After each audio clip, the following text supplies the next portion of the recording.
To our amazing viewers at Infidelity Tales Lab, welcome and thank you. Your presence makes these stories worth sharing. We'd love to hear, which part of the world are you joining us from? Let us know. Now, let's dive into today's story. Chapter 1, Empire of Dust. Derek Sloan stared at the blueprints spread across his desk, the same way he had for the past 25 years.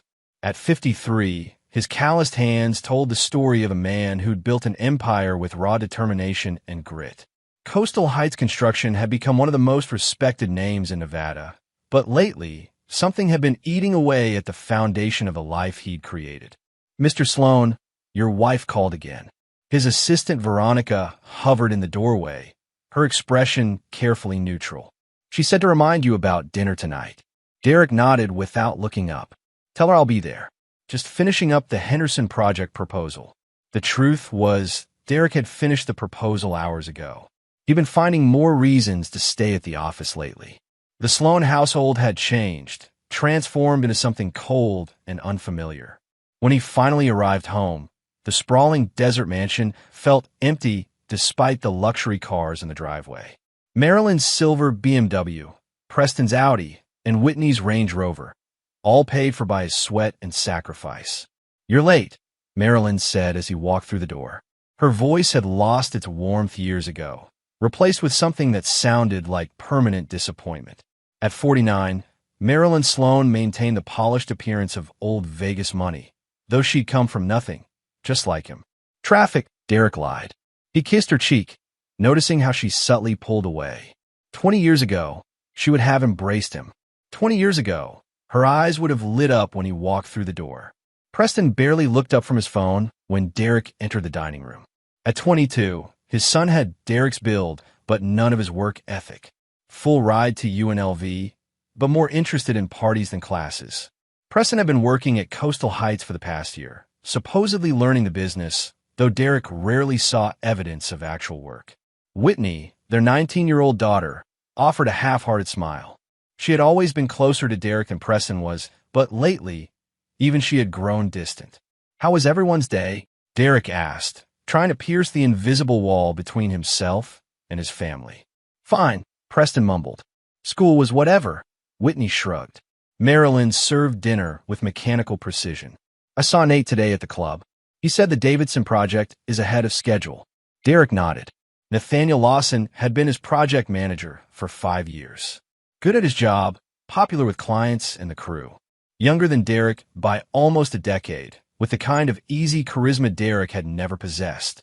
"That's good to hear," Derek said, though something about Marilyn's casual mention of Nate bothered him. It wasn't the first time his wife had mentioned running into his project manager at the club. After dinner, Derek retreated to his study. Through the window, he could see Preston leaving in his Audi, probably heading to another party. Whitney disappeared to her room, and Marilyn claimed she had a headache and went to bed early. Derek opened his laptop and checked the GPS tracker app he'd installed weeks ago, something he'd never imagined doing in all his years of marriage. Marilyn's BMW was moving, heading away from their neighborhood, despite her supposed headache. His stomach clenched as he watched the blue dot travel across the screen, eventually stopping at an address he recognized as Nate Lawson's condo complex. His suspicions weren't new. Small things had been adding up for months. Marilyn's sudden interest in fitness, new clothes, mysterious appointments, and the growing coldness between them. What hurt more was how Preston and Whitney had been changing too. Secretive, avoiding him, almost contemptuous. Derek closed the laptop and poured himself a whiskey. He didn't break things or rage. That wasn't his style. Derek Sloan had built an empire by being calculating, patient, and thorough. If his family was betraying him, he would confirm it beyond any doubt. Then, and only then, would he decide how to respond. Little did they know, Derek Sloan never forgave betrayal. That was the one rule he had lived by since growing up in the foster system, where loyalty was the only currency that mattered. As he sipped his whiskey, he began to formulate a plan, not for reconciliation, but for something much colder. Chapter 2, Paper Trails. Derek didn't confront Marilyn about her late-night visit to Nate's condo. Instead, he began building his case methodically over the next 2 weeks. He hired Rudy Tanner, a discreet private investigator recommended by his attorney, Leo Donahue. "I need everything," Derek told Rudy during their first meeting at a diner far from Derek's usual haunts. "Every text, every call, every meeting. I want to know how long, and I want to know who else knows." Rudy, a weathered ex-cop with tired eyes, nodded. "I've handled hundreds of these cases, Mr. Sloan. It usually goes one of two ways. Either you're wrong, and we can all breathe easier, or you're right, and it's worse than you thought." "I'm right," Derek said flatly. "Just give me proof." At the office, Derek maintained his routine while keeping a closer eye on Nate. The younger man seemed unchanged, confident, friendly, completely at ease. It made Derek's blood boil how Nate could look him in the eye every day, discuss projects, even joke about weekend plans while sleeping with his wife. Derek also began documenting his own finances with meticulous precision. Coastal Heights construction was his life's work, and he'd made sure the business was ironclad in his name alone, despite Marilyn's occasional suggestions over the years that she should have some ownership stake for tax purposes. After a week, Rudy delivered his first report. Photos of Marilyn and Nate at restaurants, holding hands across tables, kissing in his car. Text message transcripts with explicit content that made Derek's jaw clench. But what truly gutted him was an audio recording from Nate's condo. "The kids are on board." Marilyn's voice came through clearly. "Preston was easy. He's always resented Derek's pressure. Whitney was harder, but she came around when I explained how much better everything would be with you instead. We just need to be patient," Nate replied. "The timing has to be right." Leo said the prenup makes things complicated unless we can prove certain things. Derek's blood ran cold. Leo, his attorney of 15 years, Leo Donahue, was apparently advising his wife and her lover. That evening, when Derek returned home, he watched his family with new eyes. Preston was home for once, laughing with Whitney in the kitchen. They fell silent when he entered. "Hey, Dad," Whitney said, her smile not reaching her eyes. "How was work?" "Enlightening," Derek replied, searching his daughter's face for any sign of remorse or discomfort. There was none. Later, as Marilyn prepared for bed, she mentioned casually, "Preston wants to talk about taking on more responsibility at the company. I think it would be good for him." Derek nodded. "We'll see." As his family slept, Derek sat in his study reviewing Rudy's documents. The betrayal ran deeper than he'd imagined. Not just an affair, but a conspiracy to push him out of his own life. Texts between Preston and Nate revealed the younger man had been positioning himself as a mentor to Derek's son, filling his head with ideas about how outdated Derek's business methods were. Even more disturbing were the financial documents Rudy had uncovered. Small amounts had been siphoned from company accounts over the past 6 months. Not enough to notice immediately, but substantial in total. The money had gone into an LLC registered to Preston, with Marilyn and Nate as silent partners. The picture became crystal clear. His wife wanted him gone. His children wanted him gone. His project manager wanted his company and his life, and even his attorney was working against him. Derek didn't sleep that night. Instead, he began making calls to contacts he hadn't spoken to in years. People from before he was successful. People who understood that sometimes justice required getting your hands dirty. Chapter 3. The Family Meeting.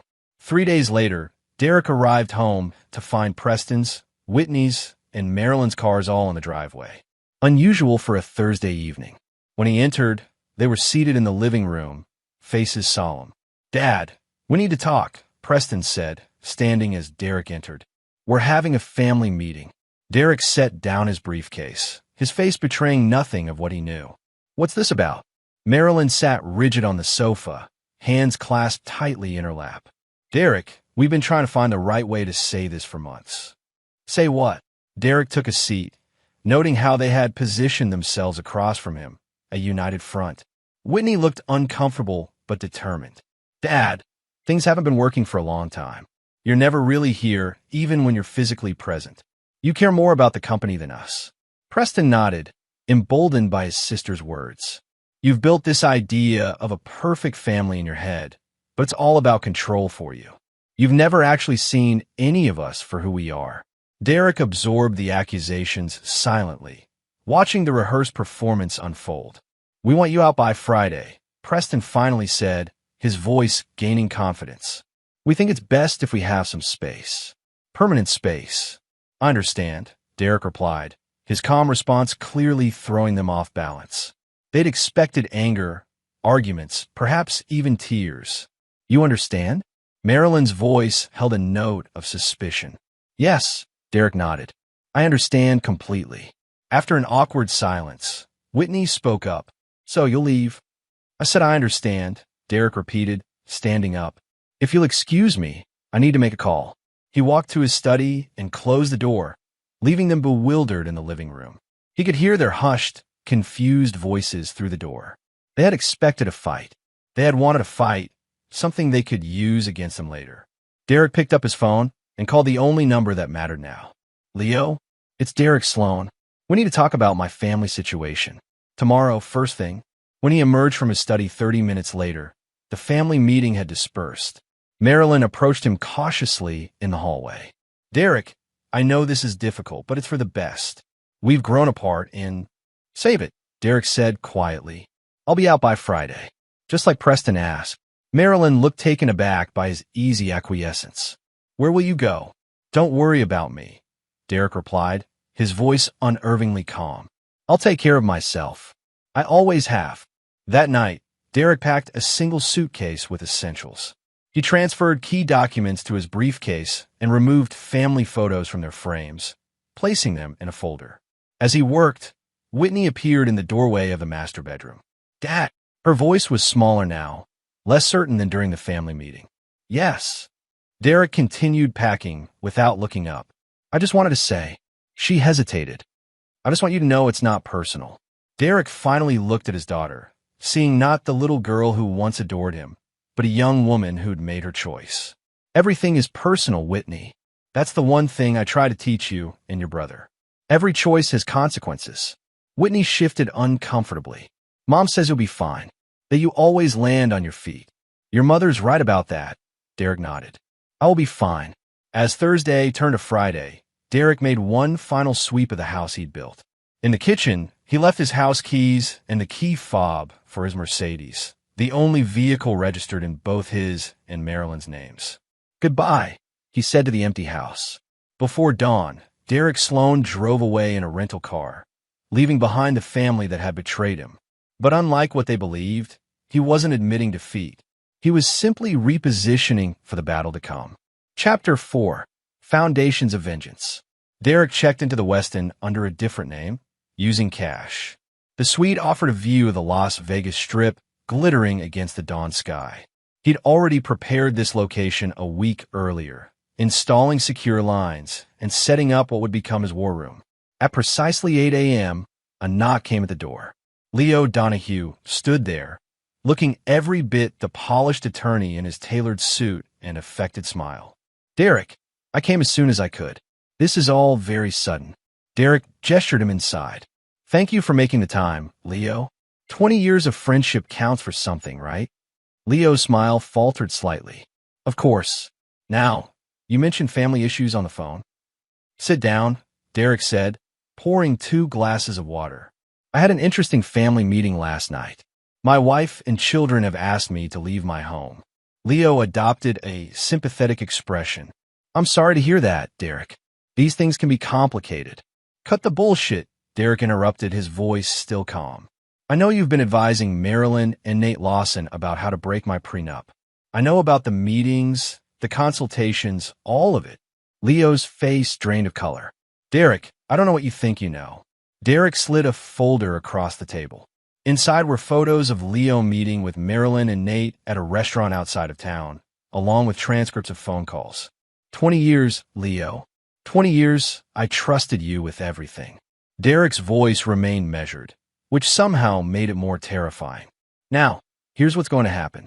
You're going to continue representing me, publicly. You're going to tell Marilyn and Nate that everything is proceeding as they hoped. And you're going to report every conversation back to me. That's a conflict of interest, Derek. I can't. You created the conflict when you betrayed me." Derek leaned forward. "And you can and will do exactly what I'm asking. unless you want the Bar Association to receive evidence of how you've been double-billing clients for years. Or maybe the IRS would be interested in those offshore accounts you think no one knows about. Leo swallowed hard. You wouldn't. I protect what's mine, Leo. Always have. The question is whether you're smart enough to get on the right side of this now, or if you want to go down with them. After Leo left, visibly shaken, Derek made his next move. He called Rudy Tanner for an update and then reached out to Sylvia Keller, an aggressive attorney from a rival firm who had tried to poach him as a client for years. I need a shadow counsel, he explained to Sylvia. Someone who can prepare everything without actually filing until I give the word. By noon, Derek had established his new command center. On the wall, he created a mapping of everyone involved in the conspiracy against him. Marilyn and Nate at the center, Preston and Whitney as willing accomplices, Leo as their legal advisor. But there were still pieces missing. Derek's phone rang.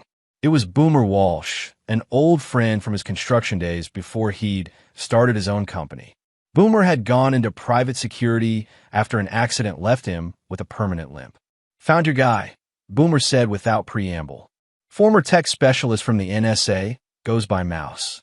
Not cheap, but he can get into anything with an IP address. Set up, Derek replied.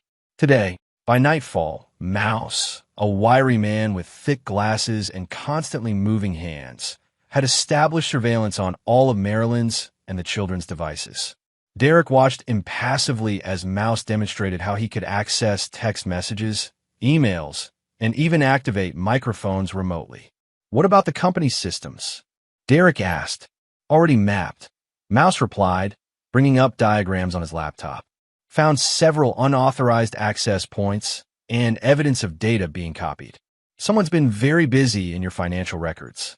Nate Lawson, Derek said flatly. Likely.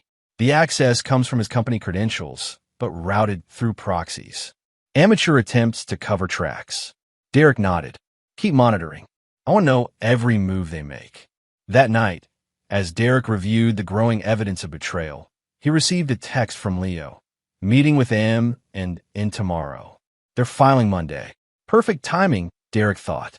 The weekend would give him exactly what he needed to set everything in motion. On Saturday morning, Derek made two crucial visits. First to Ray Domingo, a former client whose real estate development had been saved by Derek when other contractors walked away. Ray had connections throughout the Vegas business community, both legitimate and otherwise. I need leverage on Nathaniel Lawson, Derek explained in Ray's opulent office. Ray nodded slowly.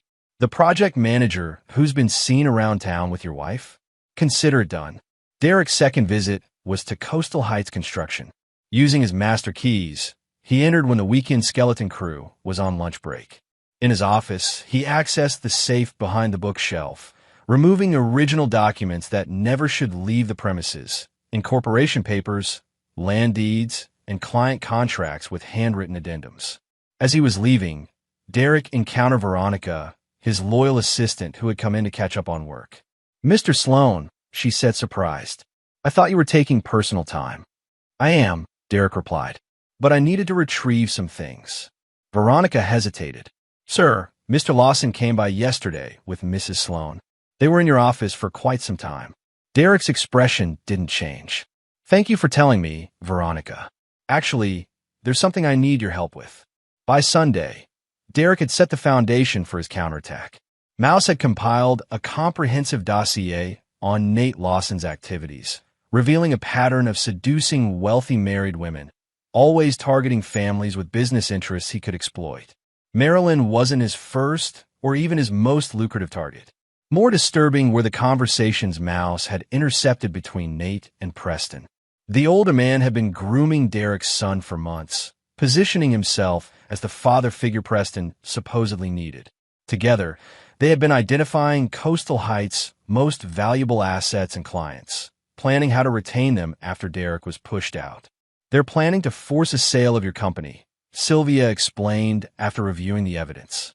With Marilyn getting half in the divorce, and Preston as your son having apparent legitimate interest, they think they can pressure you to sell your remaining share rather than work with them. Derek smiled coldly. They've miscalculated. When Monday dawned, Derek was ready. Let them file their papers. His response would come when they least expected it, and from directions they'd never anticipated. Chapter 5: The Spider's Web. By Wednesday, the initial shock waves had hit. Marilyn had filed for divorce, citing irretrievable breakdown and emotional abandonment. Leo, playing his assigned double role perfectly, had publicly taken Derek's case while privately feeding information to Derek about Marilyn and Nate's strategies. Derek maintained his base at the Westin, expanding his operation to a second suite where Boomer and Mouse established 24/7 surveillance. The evidence continued to mount. Nate had already moved some personal items into the Sloan residence. Preston was telling colleagues at Coastal Heights that changes in management were coming. Whitney had withdrawn from her spring semester at college, citing family transition as the reason. "They're awfully confident," Rudy observed, reviewing surveillance photos of Marilyn and Nate shopping for furniture together. "Almost like they think this is already over." "That's because they don't understand what they're actually fighting for," Derek replied. "They think this is about assets, about money. It's not. It's about consequences." On Thursday, exactly 1 week after the family meeting, Derek initiated Phase 2. First, he had Sylvia file a countersuit to Marilyn's divorce petition, including explosive allegations of conspiracy, fraud, and breach of fiduciary duty. The filing itself wasn't meant to succeed, merely to distract and unbalance. While Marilyn and Leo were engaged in emergency meetings about the countersuit, Derek made his first public move at Coastal Heights. He called an emergency board meeting, where he revealed selective evidence of Nate's attempts to undermine the company. Effective immediately, Nathaniel Lawson is terminated from Coastal Heights Construction, Derek announced to the shocked board members. Security has already removed his access to all company properties and systems. Preston, who sat on the board in a junior role, turned pale. "Dad, you can't just..." Additionally, Derek continued as if Preston hadn't spoken. "All employee access is temporarily restricted pending a full security audit. New authentication protocols are being implemented as we speak."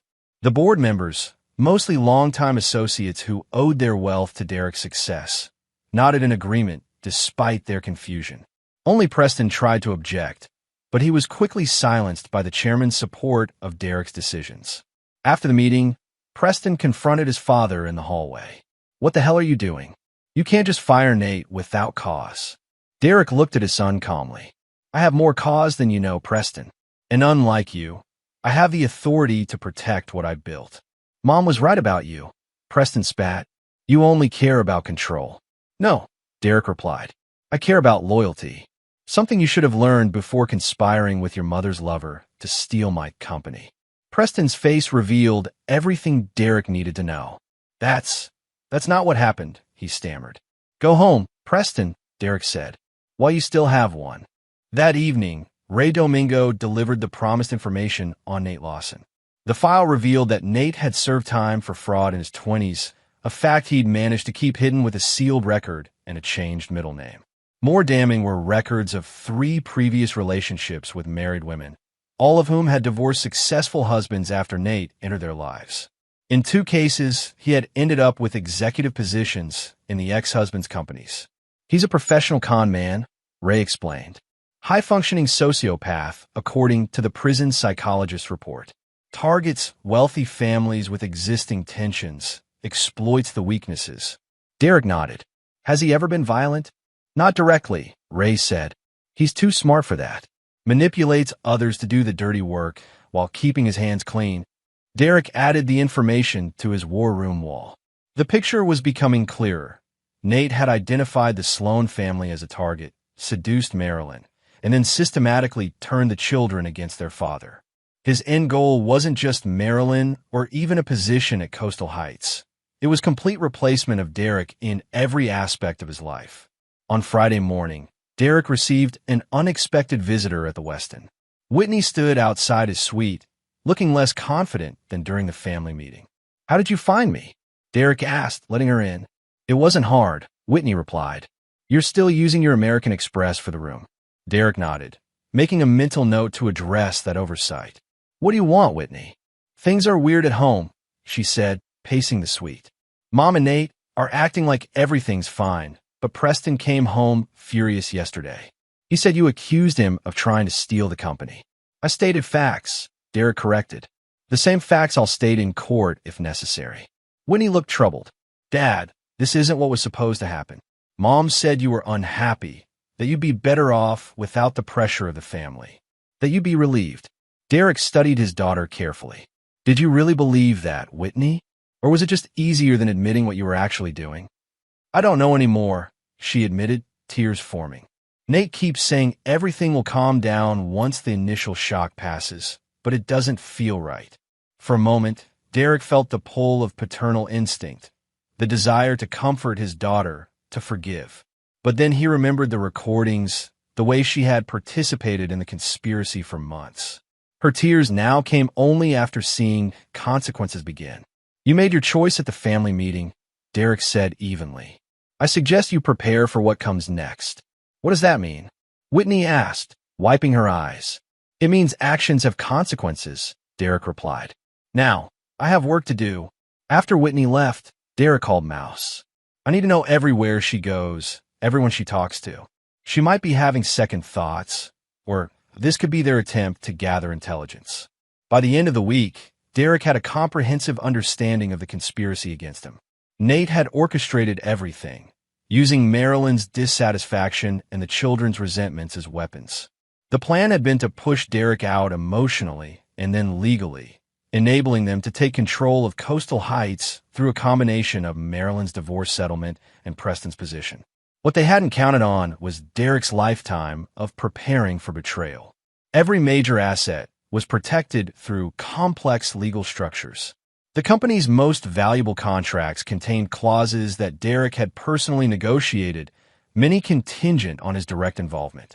And most importantly, Derek had spent decades building relationships with people who owed him favors, people who now formed a network of allies against his family's betrayal. On Sunday night, 10 days after the family meeting, Derek received confirmation that all preparations were complete. Tomorrow would begin the true reckoning. Are you sure you want to go this far? Sylvia asked during their final review. Once we start, there's no going back. Derek looked at the evidence wall, at the photos of his family plotting against him, at the transcripts of their contemptuous words. They didn't give me a choice. They thought they could take everything I built and discard me without consequences. They need to understand why that was a mistake. Chapter 6. Checkmate Preparations. On Monday morning, exactly 11 days after the family meeting, Derek Sloan walked into Coastal Heights Construction dressed impeccably in his best suit. Employees stared as he made his way through the building. Many had heard rumors of his family troubles, and his absence the previous week had fueled speculation. Good morning, he said calmly to the receptionist. Please inform all department heads that there will be a company-wide meeting at 10 a.m. In his office, Derek found evidence of disturbance, subtle shifts in how things were arranged, files that had been moved and imperfectly replaced. Veronica confirmed his suspicions. Mr. Preston has been using your office almost daily, she said. And Mr. Lawson was here again on Friday, despite having been terminated. Thank you, Veronica. Your loyalty won't be forgotten. At 10 a.m., Derek stood before his assembled employees in the company's large conference room. Preston arrived late, slipping in at the back with a defined expression. I want to address the rumors directly, Derek began. Yes, my wife has filed for divorce. Yes, there are family issues being resolved. But make no mistake, Coastal Heights Construction remains under my full control and direction. He paused, letting his gaze sweep the room. Some individuals have attempted to create confusion about the company's future. Let me be absolutely clear. There will be no change in ownership or senior management. Anyone who has been told otherwise has been misled. Derek then revealed charts showing the company's performance and projections.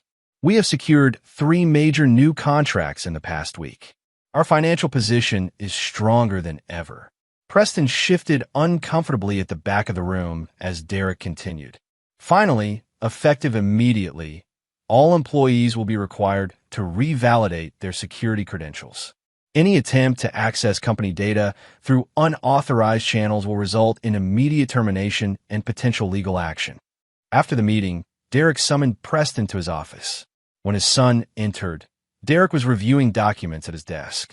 "You're bluffing," Preston said without preamble. "Mom gets half of everything in the divorce. That includes the company." Derek looked up calmly. "Is that what Nate told you? That your mother automatically gets half of Coastal Heights?" "That's how it works," Preston insisted, though less confidently. "Sit down," Derek ordered. When Preston reluctantly complied, Derek continued. "Coastal Heights Construction is owned by the Sloan Family Trust, which I established before marrying your mother. The trust has specific succession provisions that cannot be altered during a divorce proceeding. This was only partially true, a calculated deception to unsettle Preston." "That can't be legal," Preston objected. "Your boyfriend Nate isn't the legal expert he pretends to be," Derek replied. "Did he also tell you about his fraud conviction? Or about the other families he's infiltrated?" Preston's expression confirmed he knew nothing about Nate's history. "You've been played, son. The question is whether you're smart enough to recognize it before it's too late." As Preston left, visibly shaken, Derek made another call to Ray Domingo. "It's time for Phase 3. Activate everything." That afternoon, Derek had Sylvia file amended divorce counterclaims with new evidence attached. Photos of Nate with his previous targets, bank records showing suspicious transfers, and affidavits from former business associates of the other men Nate had ruined. The filings weren't sealed, ensuring the information would quickly become public. Simultaneously, Boomer's team executed a more direct approach. Using the evidence of Nate's past fraud, they contacted his parole officer from his earlier conviction. Though the terms had technically ended years ago, the revelation of potential new fraudulent activity was enough to trigger an official review. By evening, Nate received an unwelcome visit from law enforcement at the Sloan residence. Though they didn't arrest him, the officer's presence and questions about his finances created exactly the spectacle Derek had intended in the affluent neighborhood. Meanwhile, Mouse implemented the digital side of Derek's plan. Every device belonging to Marilyn, Nate, Preston, and Whitney received the same message simultaneously. A simple image of a chessboard with the king in Checkmate, accompanied by the text, "Betrayal has consequences." When Marilyn called Leo in a panic, the attorney followed his script perfectly. "I don't know what Derek is doing, but the new filings are devastating, Marilyn. There are fraud allegations, conspiracy claims. This is much worse than we anticipated." That night, Derek received a furious call from Marilyn. "What the hell do you think you're doing? Police came to our home because of your lies." "Not lies, Marilyn. Evidence. There's a difference." "You tried to intimidate me," she hissed. "It won't work. I know my rights." "Do you also know who you've invited into your bed?" Derek asked calmly. "Do you know about the other wives, the other businesses? Did you know you're just the latest in a pattern for him?" Her momentary silence told him she hadn't known. "This can still end cleanly," Derek offered, following his script. "Sign the revised settlement agreement Leo will deliver tomorrow. Walk away with the house and a fair financial package. Or fight me and end up with nothing." "You're bluffing," Marilyn said, echoing Preston's words from earlier. "You can't erase 20 years of marriage."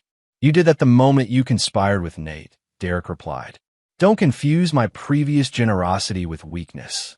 After hanging up, Derek reviewed the final preparations with his team. Bank accounts had been secured, digital evidence backed up in multiple locations, loyal employees positioned in key roles throughout Coastal Heights. Everything was in place for the final act. "What about your kids?" Rudy asked. "Are you sure you want to go through with this part?" Derek looked at the family photos he'd brought from the house, now pinned to the war room wall. They made their choice. Now they'll live with it. Tuesday dawned with Derek feeling a cold sense of calm. After 2 weeks of preparation, today would bring the culmination of his response to betrayal. He dressed carefully in his most intimidating suit and headed to the courthouse where Marilyn's divorce petition would have its first hearing. The trap was set. All the pieces were in position. Now it was time to spring the deadfall on those who had thought they could discard him so easily. Chapter 7. The Trap Springs. The courtroom was tense as Derek took his seat at the respondent's table with Sylvia beside him, not Leo. Marilyn's eyes widened at the substitution of counsel. Nate sat directly behind her, whispering urgently in her ear. Preston and Whitney occupied seats in the row behind them, both looking uncomfortable. Judge Eleanor Briggs entered, a no-nonsense veteran of the family court system known for her sharp insights and low tolerance for games. Derek had not chosen this judge by accident. Sylvia had maneuvered skillfully to ensure Judge Briggs would hear the case. "We have several motions before us today," Judge Briggs began, reviewing the files. Quite an unusual number for an initial hearing. She looked up, eyes narrowing, and quite unusual allegations. "Ms. Keller, you're representing Mr. Sloan today?" Sylvia stood. "Yes, Your Honor. Mr. Donahue has recused himself due to conflict of interest." Leo, seated at the back of the courtroom, shifted uncomfortably. Marilyn's attorney, Thomas Wilson, appeared confused by this development, but proceeded with his arguments for temporary support and exclusive use of the marital residence. When it was Sylvia's turn to respond, she dropped the first bombshell. "Your Honor, we have evidence that this divorce action is part of a larger conspiracy to defraud Mr. Sloan of his business assets." She submitted a thick binder of documents. "These materials demonstrate that Mrs. Sloan, her paramour Mr. Lawson, and unfortunately even the Sloan children have engaged in a coordinated effort to strip Mr. Sloan of his company and assets." The judge reviewed the materials with a deepening frown while Marilyn whispered frantically with her attorney. Nate maintained a calm facade, though Derek noticed his leg bouncing nervously under the table. "These are serious allegations," Judge Briggs said finally. "Mr. Wilson, did you review these documents before today?" "We've had no opportunity, Your Honor," Wilson protested. "This is the first we're seeing these claims." "Then perhaps you should take time to review them now," the judge suggested, calling a 30-minute recess. As they filed out, Marilyn approached Derek in the hallway. "What are you doing?" she hissed. "You're embarrassing all of us with these ridiculous accusations." "Not accusations," Derek corrected quietly. "Evidence. And this is just the beginning." When court resumed, Wilson attempted to dismiss Derek's claims as retaliatory fabrications, but the judge remained focused on the documentation. "Your Honor," Sylvia continued, "we have additional evidence that Mr. Lawson, who appears to be more than merely Mrs. Sloan's romantic interest, has a criminal record for similar schemes targeting wealthy families. We've included court records from Arizona and California." Nate visibly paled as his past was exposed. Marilyn turned to look at him with new uncertainty in her eyes. The hearing concluded with Judge Briggs issuing temporary orders that heavily favored Derek. No provisional support for Marilyn, continued joint access to the marital residence for Derek, and a freeze on all business assets pending further review. Additionally, the judge added, "I'm ordering forensic accounting of all accounts associated with the parties, including any business interests. No assets are to be transferred or dissipated while this matter is pending." Outside the courthouse, reporters had gathered, tipped off anonymously about the salacious details of the case involving one of Las Vegas's successful businessmen. Derek walked past them without comment while Marilyn, Nate, and the children were bombarded with questions about fraud allegations and criminal history. Phase 1 the courtroom strategy had worked perfectly, but Derek was just getting started. That afternoon, he returned to Coastal Heights for Phase 2. Security guards, new ones hired through Boomer's connections, were stationed at every entrance. When Preston arrived after the hearing, his access badge was denied. "What is this?" Preston demanded at the front desk. The security guard called Derek, who came to the lobby. "Your access has been suspended pending the investigation," Derek explained calmly. "You can't keep me out of the company," Preston shouted, causing heads to turn throughout the lobby. "I'm not keeping you out of the company," Derek clarified. "I'm keeping you away from sensitive information while you're actively involved in a conspiracy against the company's interests." The board voted unanimously this morning. Preston's face flushed with anger and embarrassment. "This isn't over." "You're right about that," Derek agreed. When Preston returned home, he found Coastal Heights vehicles parked outside.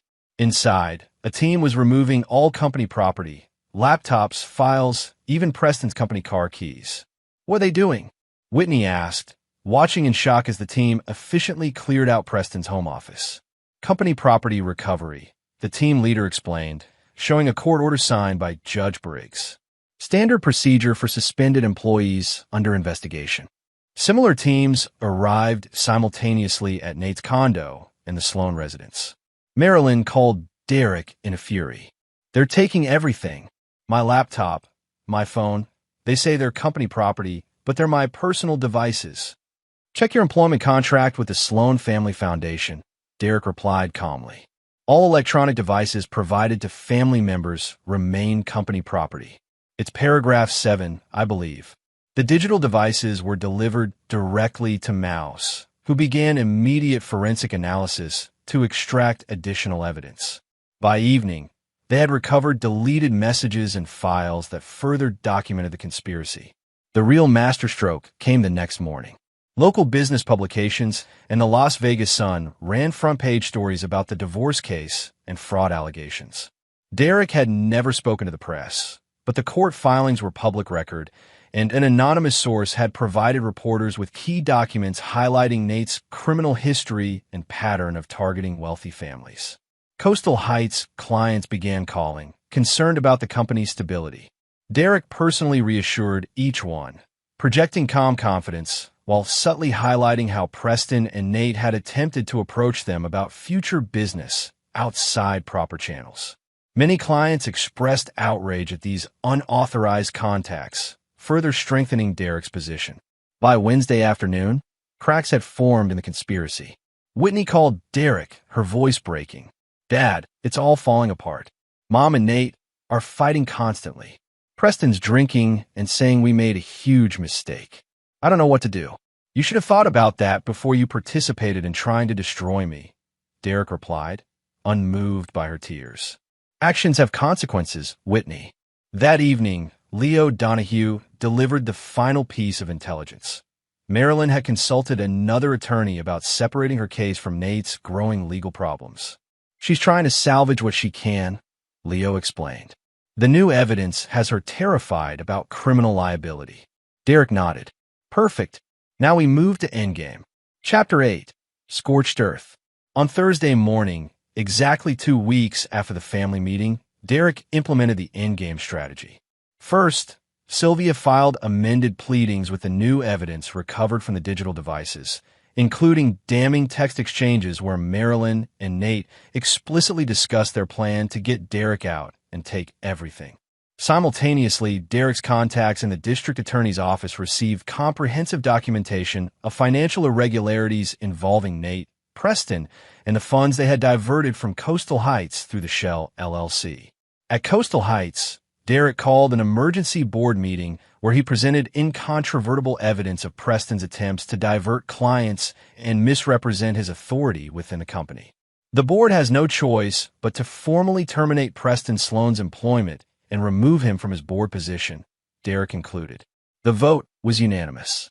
By noon, the family that had thought to discard Derek was in complete disarray. Marilyn's attorney had withdrawn from her case after discovering she had withheld critical information. Nate faced potential criminal charges for fraud and was already receiving calls from his parole officer. Preston had been fired and publicly humiliated. Whitney was the only one not directly impacted yet, but her academic career hung in limbo after her impulsive withdrawal from college. Derek returned to the Sloan residence that afternoon, accompanied by security personnel and movers. Using the court order granting him continued access, he systematically removed his personal belongings and key items of significant value. Artwork he had collected, family heirlooms from his side, and important documents. Marilyn arrived home during this process, her composure finally breaking at the sight of movers carrying out items. "You're stripping the house now," she cried. "Isn't the public humiliation enough?" Derek looked at his wife of 20 years without emotion. "This is just property, Marilyn. You were willing to take everything from me, my company, my home, my relationship with my children. Property is the least of what you tried to steal. I wanted out of a loveless marriage," she protested. "You wanted out with everything I built," Derek corrected. "There's a difference. You could have asked for a divorce honestly, but you chose conspiracy instead." As Derek supervised the removal of his possessions, Whitney arrived home from an appointment with her college advisor. Her eyes were red from crying. "They won't let me re-enroll for this semester," she said to no one in particular. "I'm going to lose my scholarship." Derek paused, feeling a momentary twinge of paternal concern that he quickly suppressed. "Consider it part of your education," he said. "Loyalty matters. Choices have consequences." By evening, Derek had reclaimed his key possessions and returned to his suite at the Westin. There, his team briefed him on the day's developments. Mouse had uncovered evidence that Nate was already contacting another wealthy woman, a divorcee who had recently inherited a construction supply company. Ray's contacts reported that Nate had made inquiries about selling his condo quickly. "He's planning to run," Boomer concluded. Derek nodded. "Let him try." First thing Friday morning, Derek received word that Nate had indeed attempted to leave town on a red-eye flight to Miami, only to be detained at the airport by officers responding to an anonymous tip about potential flight from prosecution. At the courthouse, Judge Briggs had scheduled an emergency hearing based on the new filings. Marilyn appeared without legal representation, having been unable to secure new counsel on short notice. Her normally perfect appearance was disheveled, her eyes haunted. "Mrs. Sloan, are you representing yourself today?" Judge Briggs asked. "Temporarily, Your Honor," Marilyn replied. "I'm in the process of securing new counsel." "Perhaps that's wise, given the serious nature of these allegations," the judge noted, reviewing the latest filings. "These text messages are particularly troubling." The hearing proceeded with Sylvia methodically presenting the new evidence, while Marilyn struggled to mount any effective defense. "Your Honor," Marilyn finally said, desperation evident in her voice, "I admit to the affair, but these allegations of conspiracy are exaggerated. I was unhappy in my marriage, and Nate Lawson took advantage of that vulnerability." Derek watched impassively as his wife attempted to distance herself from Nate and reframe herself as a victim rather than a co-conspirator. Judge Briggs was unmoved. "Mrs. Sloan, the evidence suggests your involvement was knowing and deliberate. The court takes a very dim view of attempts to use divorce proceedings as a means to defraud a spouse of business interests." The judge issued updated temporary orders. Derek would have exclusive use of the marital residence. All joint accounts would remain frozen, and Marilyn would be required to provide a full accounting of all communications regarding Coastal Heights or any of Derek's business interests. As Marilyn left the courtroom, she approached Derek one last time. "Where am I supposed to go? What am I supposed to live on?" "You still have your car," Derek replied coldly, "and the credit cards in your name alone. Figure out, Marilyn. You were planning a life without me. Now you've got it." That afternoon, Whitney and Preston appeared at Derek's hotel suite, both visibly distressed. "Dad, this has gone too far," Preston said, trying to sound authoritative despite his shaken appearance. "Mom's staying at a hotel because she has nowhere else to go. Nate's probably going to jail. My career is destroyed. Our actions have consequences," Whitney added, her voice small. "We get that now, but we're still your children." Derek studied them, remembering the callous way they had participated in the family meeting, the months of betrayal leading up to it. "Biology makes you my children," Derek responded evenly. "But family is about loyalty. You chose your side. I'm simply honoring your choice." "So that's it," Preston demanded. "You're just cutting us off completely? Over one mistake." "This wasn't one mistake," Derek corrected. "This was hundreds of choices, made day after day for months. Conspiracies don't happen by accident." After they left, Derek reviewed the endgame with his team. Coastal Heights was secure. The court case was proceeding in his favor, and the family that had betrayed him was experiencing the full weight of their choices. "What happens next?" Sylvia asked. Derek looked at the evidence wall, now complete with documentation of every aspect of the betrayal and his systematic response. "Now we finish it," he said, "on my terms." Chapter 9. Ashes and Iron. 1 month after the family meeting, Derek Sloan sat in Judge Briggs's chambers for a settlement conference. The past weeks had seen a complete reversal of fortunes for everyone involved. Nate Lawson had been formally charged with fraud, violation of parole conditions, and conspiracy. He remained in custody, unable to post the substantial bail. His previous victims had come forward after the publicity, strengthening the case against him. Marilyn had been staying at progressively less expensive hotels as her personal resources dwindled. Her attempts to secure high-powered legal representation had failed as the evidence mounted. She had finally retained a pragmatic attorney who advised her to salvage what she could. Preston had been unable to find employment in construction, as word of his attempted betrayal had spread throughout the industry. His former colleagues at Coastal Heights avoided him, and his expensive lifestyle had quickly become unsustainable. Whitney had managed to negotiate a probationary return to college for the summer semester, but her scholarship remained in jeopardy. In the judge's chambers, Derek and Sylvia faced Marilyn and her new attorney, Howard Gaines. Judge Briggs got straight to the point. "I've reviewed the proposed settlement agreement submitted by Ms. Keller. Mr. Gaines, has your client considered the terms?" Gaines nodded grimly. "We have, Your Honor.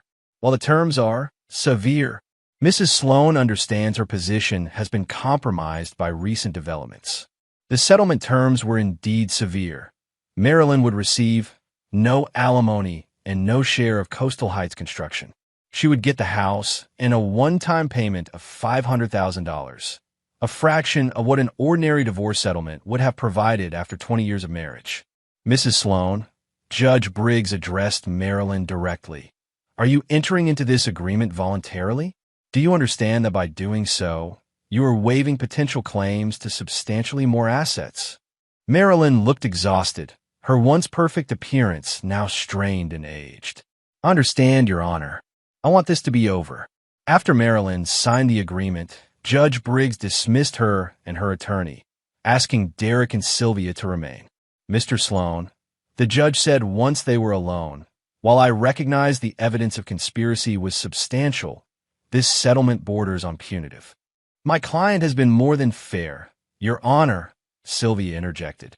"Given the documented conspiracy and potential criminal liability, Mrs. Sloan is fortunate to receive anything."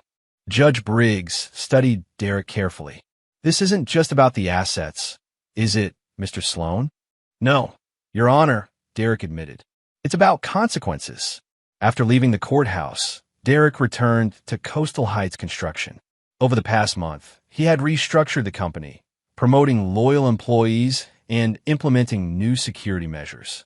Business had not only stabilized, but grown, as Derek channeled his cold fury into aggressive expansion. In his office, Veronica informed him that Preston and Whitney were waiting to see him. Derek considered refusing, but finally nodded. "Send them in." His children entered, looking diminished compared to the confident conspirators of a month ago. Whitney spoke first. "We heard Mom sign the settlement." Her voice was hesitant. "Is it true she only got the house and some cash?" "That's correct," Derek confirmed. "She made her choice." Preston seemed to struggle with conflicting emotions. "And what about us? Is there ever going to be any way back from this?" Derek regarded them dispassionately. "Back to what exactly? The family that plotted to throw me away like garbage? That family doesn't exist anymore." "We made a terrible mistake," Whitney pleaded. "We listened to Mom and Nate when we should have talked to you directly." "A mistake is forgetting an appointment," Derek corrected. "What you did was betrayal. Premeditated, coordinated betrayal."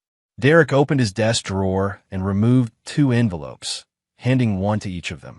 "These contain checks for $50,000. Consider it your inheritance delivered early. There won't be more." Preston stared at the envelope. "That's it? After everything, that's all we're worth to you?" "No," Derek replied evenly. "That's all your loyalty was worth. There's a difference." After they left, Derek stood at his office window overlooking Las Vegas. In just 1 month, he had systematically dismantled the conspiracy against him and rebuilt his life on his own terms. The family that had betrayed him had been dealt with decisively, each experiencing the consequences of their choices. That evening, Derek moved into a new penthouse he had purchased. Not the family home he could have reclaimed, but a fresh start without reminders of betrayal. As he unpacked the few personal items he had chosen to keep, his phone rang. It was Ray Domingo.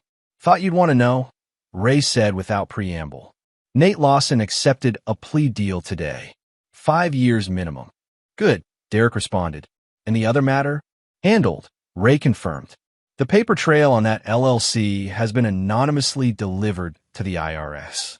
Preston won't see a dime of what they skimmed, and he'll be answering some very uncomfortable questions. After hanging up, Derek poured himself a whiskey and looked out over the city lights. Some might view his actions as ruthless, even cruel. But Derek Sloan had learned early in life that loyalty was the only currency that truly mattered. Those who betrayed him had made their choice, and he had simply ensured they experienced the full consequences of that choice. The family meeting had been meant to end him, to push him out of his own life and strip him of everything he had built. Instead, it had revealed the true nature of those he had trusted, allowing him to excise the cancer of betrayal completely. Derek raised his glass in a solitary toast. To consequences, he said to the empty room, his voice carrying the cold satisfaction of a man who had faced betrayal and emerged victorious. 3 months later, Derek stood on the site of Coastal Heights' newest project, a massive resort development that would cement his company's position as the premier construction firm in Nevada. The betrayal that had been meant to destroy him had instead become the catalyst for his greatest success. Occasionally, he received updates about his former family. Marilyn had been forced to sell the house, unable to maintain it on her limited funds. Preston had left Las Vegas entirely after the IRS investigation. Whitney had managed to continue her education but maintained a low profile, the social standing she had once enjoyed now tarnished by scandal. As for Nate Lawson, his conviction had led to investigations into his previous schemes, extending his sentence and ensuring he would spend the better part of a decade behind bars. Derek had not forgiven any of them. He never would. But he had rebuilt his life on his own terms, stronger and more successful than before. The family meeting that was supposed to end him had instead revealed his true strength. Not the ability to maintain relationships at any cost, but the willingness to sever them completely when betrayal made them untenable. In the end, Derek Sloan had remained true to the one principle that had guided him through life. Loyalty matters above all else, and betrayal always has its price. And there you have it. Another story comes to an end. What did you think? I'd love to hear your thoughts in the comments below. If you enjoy this story, consider joining our community by subscribing. It means the world to us. For more stories like this one, check out the recommended videos on screen, and I'll see you there.